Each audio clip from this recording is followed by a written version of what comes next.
Hoje eu vou trazer para vocês o resultado de uma das empresas que poucos de vocês conhecem, que se chama Dick's Sporting Goods. É uma empresa americana que parece muito uma Decathlon, um exemplo aqui no Brasil. Ela é um pouquinho diferente do que a gente está acostumado a ver na empresa, mas vale a pena a gente acompanhar os resultados. Depois que eu entrei um pouco mais nesse mundo do varejo, depois que eu comecei a entender um pouquinho mais do mundo do varejo, fazer análise dessas empresas, eu realmente acabei analisando outras empresas. Então, como vocês podem ver aqui no canal, a gente tem algumas empresas de varejistas que eu ando acompanhando um pouquinho mais de perto.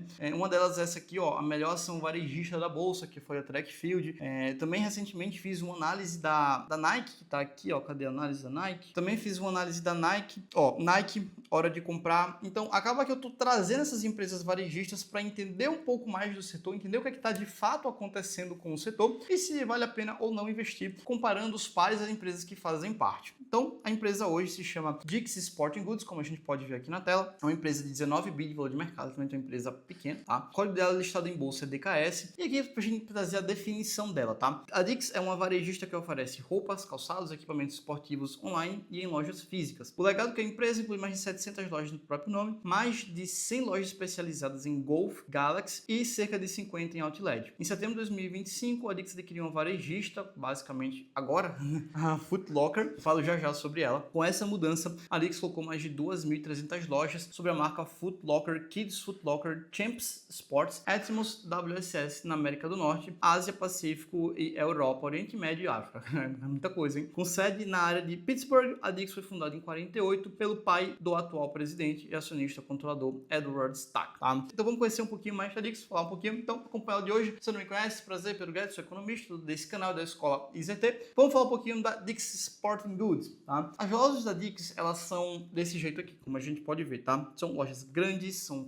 lojas gigantescas, lojas imensas, que focam muito em trazer uma experiência para o consumidor. É muito parecida com a loja da Decathlon, tá? Não sei se vocês já foram, já conheceram, mas Decathlon eu conheci no tempo que eu tava morando em São Paulo. Cara, a Decathlon é uma loja grande, tem uma pegada bem parecida ali, até com a Centauro, eu diria, né? Eu acho que a Dick's tem uma junção ali da Decathlon com a Centauro. É uma loja que basicamente você tem aquela experiência, são lojas que você basicamente pode pegar aqueles itens, bolas de basquete, pode pegar os apetrechos, acessórios, ó. Então você acaba pegando, vendo, tocando. Não é aquele negócio tão, digamos, requintado, bem refinado, mas é um produto ali que você consegue ter uma acessibilidade melhor, ver melhor, traz uma experiência melhor para o usuário, tá? Então eu diria que a Dick's é uma loja que ela pega uma mistura, basicamente, ó, como a gente pode ver, desses dois. Se a gente ver aqui, ó, a loja da Dick's, deixa eu pegar até uma imagem que eu realmente já fui lá algumas vezes, tempo que eu morei nos Estados Unidos também, eu fui nessa loja e, cara, a Dick's. Então note que quando a gente vê de perto, a gente vê que é bem parecida com o que a gente conhece, com a Centauro, com a Decathlon, enfim, são lojas bem parecidas e trazem de fato essa experiência para os usuários, né? Então vende produtos de várias marcas, não se restringe só ali a golfe, aos esportes mais tradicionais, é bem amplo, bem variado, acaba que são lojas que têm uma experiência do cliente muito grande, lojas que você pode ali usar, enfim, ver, tocar, sentir, ó. Olha que legal, você consegue tem aquela parede de escalada no meio da loja. Então acaba que basicamente proporciona uma experiência diferente para o cliente, algo bem diferente do usual. A Dick's ela tem basicamente essa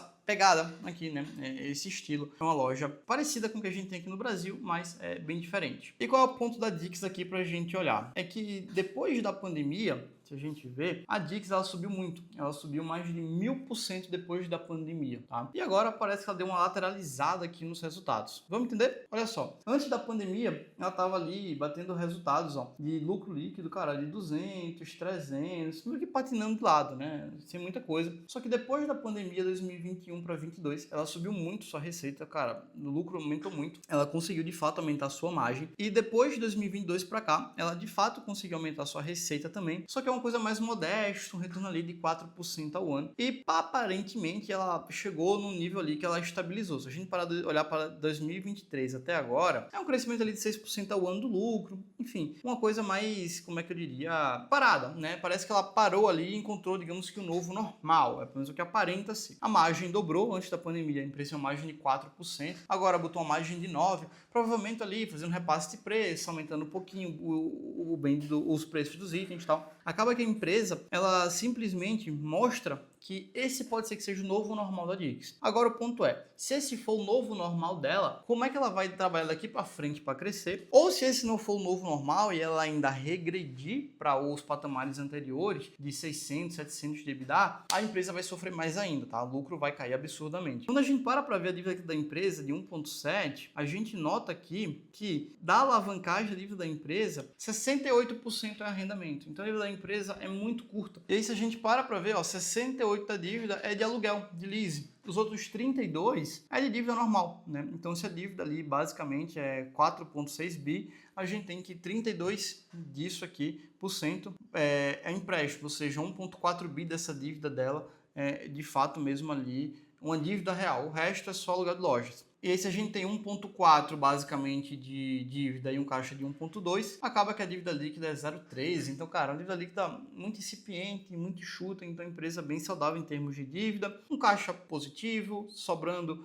fluxo de caixa livre depois de reduzir o CAPEX. Então, os números parecem que estão bons, né? O ponto é ir daqui para frente. Recentemente a gente teve também, ó, que a Dix fez a aquisição dessa Foot Locker, né? E basicamente, para quem não conhece a Foot Locker também, que é uma empresa pouco falada aqui no Brasil, a Foot Locker ela já não é uma empresa ali tão parecida com a Dix. A Foot Locker é aquela empresa que, cara, basicamente é mais requintada, mais fina, vende aqueles tênis assim, cara, mais luxos. Cara, a Foot Locker, se eu não me engano, tem loja na Champs-Élysées, né? Então, assim, é um negócio, cara, aqueles tênis mais diferentes, enfim, algo mais requintado, digamos assim, mais fino, né? É bem diferente daquela proposta da Dix, tá? Então, ó, você vê que as lojas da Foot Locker não é aquele negócio mais varejão e tal. É aquele negócio ali, se a gente parar pra ver, que, cara, é um negócio, ó, se a gente parar pra ver aqui, é uma loja muito mais clean, né? Mas, enfim, a Foot Locker não era uma empresa que dava lucro, né? Se a gente parar para ver, se eu não me engano, a Foot Locker, ela era listada em bolsa, não sei se ainda tá aqui. E aí acabava que a gente tinha ainda aqui, né, as ações da Foot Locker, só que depois que agora que a Dix comprou, não aparece mais as ações da Foot Locker aqui. Mas, cara, a Foot Locker era uma empresa que dava prejuízo, não sei se ela tá dando prejuízo ainda, mas toda vez que eu vi, ela dava prejuízo. Não era uma empresa muito rentável, tá? Então, acabou que se a gente para ver aqui, a gente vê que basicamente, enfim, fizeram uma aquisição tal, da Foot Locker. Cara, isso aqui já foi concluído, né? Recentemente, teve a conclusão. Vai continuar o código DKS, enfim, Foot Locker tá aqui. Então, acaba que a Foot Locker, que tinha um código FL, ela não tem mais esse código, né? Parou de negociar e teve essa fusão entre as duas. Enfim, e aí na apresentação da Dix aqui é do trimestre anterior, não é o trimestre mais novo, né? Mas, enfim, acaba que a gente consegue ver um pouquinho mais da empresa, né? Então, 140 bi de valor de mercado, sei que ela tem proporção nacional, acho que é só um estado aqui, que é esse aqui que ela não tem, não sei nem cabeça que estado é esse. Basicamente, ela tem quase 10% de market share, então a cada R$100 que é vendido de bens de varejo, ela tem 9 em vendas, então basicamente é um patamar muito grande. Bem espalhado entre, ó, a gente vê que tem apparel, que basicamente seria vestuário, footwear. Então, cara, é bem diversificado mesmo, tá? Hardlines, que seriam aqueles equipamentos mais pesados, enfim, a indústria de lá dos Estados Unidos de esporte tem basicamente ali um caminho muito bom pela frente. Então 2025 a gente vai ter essa Ryder Cup, National Face Off, 2026 tem a Copa do Mundo, 28 tem as Olimpíadas em Los Angeles, depois a Copa Mundial de Rugby. Então acaba que essa parte de esporte está crescendo muito nos Estados Unidos, mais do que já é grande, e acaba que isso vai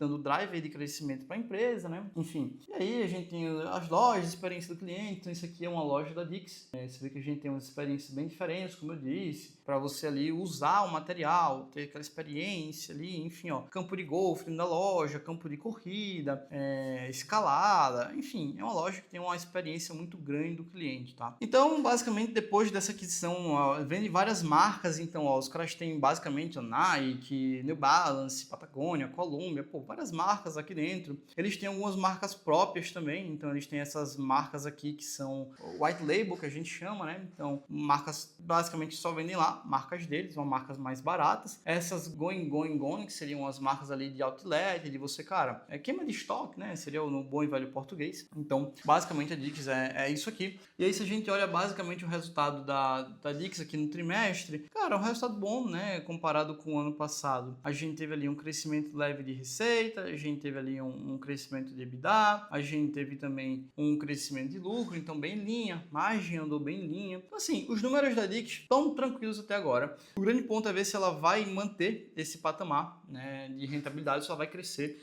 Isso que ela vai fazer com a Foot Locker, se vai deixar uma empresa mais rentável, que eu espero que deixe, uma empresa com drive, com crescimento e rentabilidade, sabe, que a Foot Locker dava prejuízo, não dava lucro, não era uma empresa lucrativa, estava afundando a cotação da Foot Locker. Se vocês procurarem e acharem, enfim, a cotação dela, vocês vão ver que é uma empresa que afundou muito as cotações. Então, assim, se a Dix fizer toda essa compra como fez, e fizer um turnaround, uma reestruturação ali da empresa, deixar ela lucrativa, mais rentável, colher sinergia, cara, tem tudo para a Dix continuar, tá? Enfim, é um caminho que parece estar sendo bem diferente do caminho da Nike, que a gente já viu. A Nike está sofrendo bastante ali para voltar. Enfim, não sei se ela pecou um pouco em querer vender muito diretamente para o consumidor e tirar a marca dela de exposição para as lojas, outlets, shoppings, e hoje em dia acaba que o consumidor está indo muito para lojas e não está encontrando aquele potencial da marca Nike que tinha antigamente, por isso está caindo tanto. Enfim, Nike está se reencontrando ainda, pode ser que ela nem se reencontre do jeito que era antes, tá? Tem essa possibilidade, mas a gente conhece outros drivers de crescimento, como eu falei, Track Field, como estou falando da Dix aqui agora, outras empresas do varejo que, enfim, conseguem entregar